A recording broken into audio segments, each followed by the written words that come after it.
Bonjour. Can you say bonjour? Hello there, I am Grant Chaffat, the Indian explorer.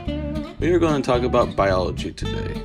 Do you know how you were born? Your parents had intercourse and created you with their gametes. Do you know what gametes are? You are so smart. Gametes are cells that are responsible for creating new life. They are a haploid, meaning they only have one set of chromosomes. What are chromosomes, you ask? They are strands of DNA tightly coiled to safe space. They carry genetic materials that are important for growth and reproduction. Do you know what two gametes are?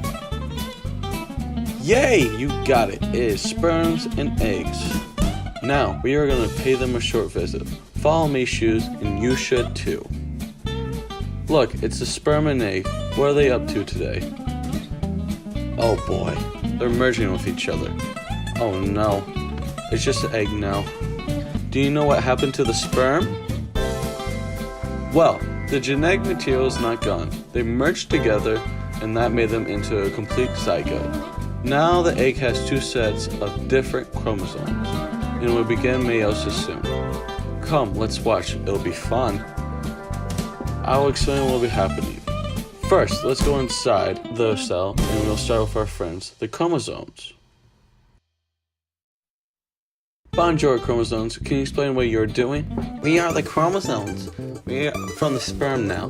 There are four of us homologous chromosomes. We're going to cross over, which is exchanging some of our genes.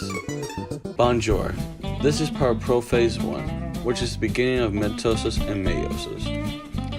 But chromosomes and mitosis do not cross over. Yes, we are going to enter metaphase 1. Look, the nucleus is gone. Now we can line up with the little spindles so we can separate. And this also happens in mitosis. Bonjour. However, these four chromosomes line up for separation in meiosis. It doesn't matter if the pair of chromosomes are both from the mom or the dad or have one of each. It is independently assorted from each other, and any one of those possibilities can occur. Now, we split the family into two pairs of chromosomes. That was anaphase 1, where the chromosomes pairs split apart. Now, we enter telophase 1, where we say goodbye to each other, and the cell begins to split in two. Cytokinesis is next, thus resulting in two daughter cells. This is where mitosis ends and starts over again, with the beginning of a new cycle. Remember, in mitosis, the two chromosomes split down the middle, with two identical chromatids splitting, but in meiosis, entire chromosomes are splitting from another. Now, we enter meiosis 2, where the two daughter cells go through normal cell replication. We are now two cells, each from random assortment of mom and dad chromosomes. Now we begin prophase 2, where the nucleus is gone again. And this time, we don't cross over, because there's only two of us in the cell. After prophase 2, we enter metaphase 2. In metaphase 2, the chromosomes line up again at the equator and begin to separate. Great! After that, we can finally split into two chromatids. Baguette bien. And after that is anaphase 2. Telophase 2 is up next.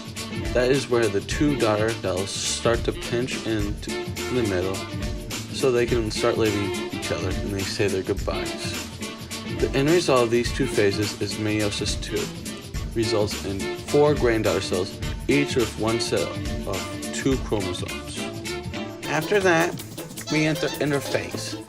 We can finally grow as regular cells, replicate our cells, so we can reproduce again. And that's all. And that wraps it up, folks. Did you enjoy it? Well, I loved it. We'll see you next week when we begin to explore the concept of death. Au revoir, and on that bombshell, see you next week.